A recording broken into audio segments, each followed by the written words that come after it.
এখনো এই লবিতে একমাত্র ইকিল ছাড়া বাকি সবগুলো টিমই কিন্তু ফুল একদম রোস্টারে রয়েছে দেখতে পাচ্ছিলাম স্নাইপার Yes, হাতে। exactly. মিমিকে দেখা যাচ্ছে বিএসসি গার্লস আজকে ঈশা গার্লস অ্যাথলেটের মধ্যে আমি যদি বলি গার্লস টিমের মধ্যে ঈশা কিন্তু তাদের বেশ ভালো পটেনশিয়ালিটি দেখিয়েছিলেন সেমিফাইনাল রাউন্ড বা তার আগের কোয়ালিফাইং রাউন্ড গুলোতে।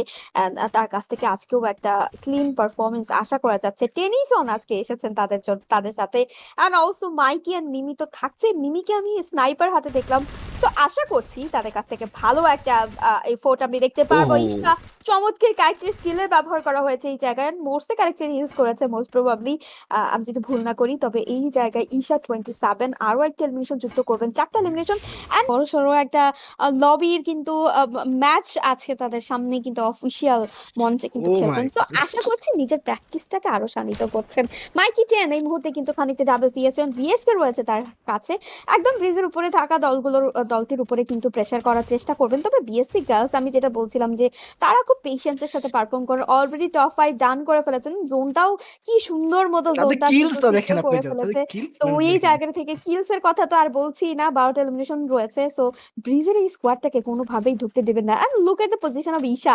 ঈশা বরাবরই কিন্তু সারপ্রাইজিং একটা এলিমেন্ট তার নিজের দলের জন্য অলরেডি এবার। চেনা পরিচিত স্থান মিলে অ্যান্ড দেন পিকে কয়েকটা টিমসকেও দেখা যাচ্ছে। বিএসসি গার্লস তাদেরকে দেখতে পারবো, মাইকি অলরেডি নকডাউন হয়ে গিয়েছেন। মিমি টেনিসন ঈশা স্টিল সার্ভাইভিং এই মুভমেন্টে। টেনিসন শর্ট রেঞ্জে এগিয়ে যাবেন, নকডাউন করা হবে, ফিনিশ করা হবে, প্রথম টেকডাউনটা করা হবে টেনিসনের সাইড থেকে। মিমি হাতে রয়েছে একটা প্লাস বাগান, লং রেঞ্জে একটি প্লেয়ারকে তো স্পট করা গিয়েছে, back to back shot provide করা হবে, মাদারাকে নকডাউন করা হবে মিমি এর সাইড থেকে। অ্যান্ড অলরেডি বিএসসি গার্লস তাদের এই ডমিনেশনটা শুরু করে দিয়েছেন আমাদের সেকেন্ড ম্যাচ এসে।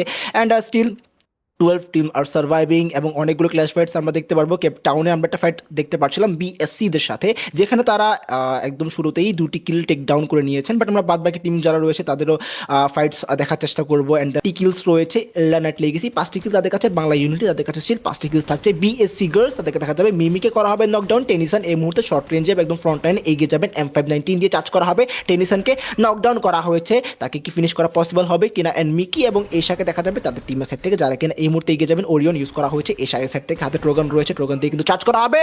লাইট ফিউরিকে ফুললি শাটডাউন করা হয়েছে বিএসসি গার্লস এই জায়গা থেকে পুরো একটি টিমকে। বেরুস হাতে রয়েছে স্নাইপার, সামনে রয়েছে বিএসসি গার্লসরা।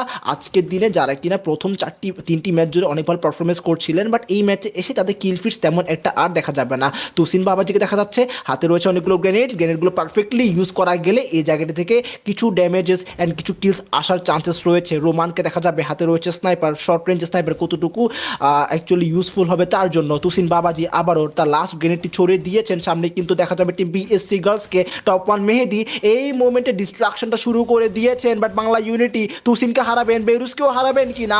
রোমানকে দেখা যাচ্ছে, বেরুসকে অলরেডি হারিয়েছেন তারা, তুসিনকে স্টিল হিল করা হবে। শিহান শর্ট রেঞ্জে এগিয়ে যাবেন কিনা, রোমানের কাছে M519 রয়েছে। এই মোমেন্টে বিএসসি গার্লসরা এন্ট্রি করেছেন, বাংলা ইউনিটিকে একদম হতভঙ্গ করে ফেলা হবে। Sohan last and solo player, Shihan instantly finish করা হয়েছে মিমি এর সাইড থেকে। মিমি লাস্ট শটটি কানেক্ট করেছেন, বাংলা ইউনিটি হ্যাশট্যাগ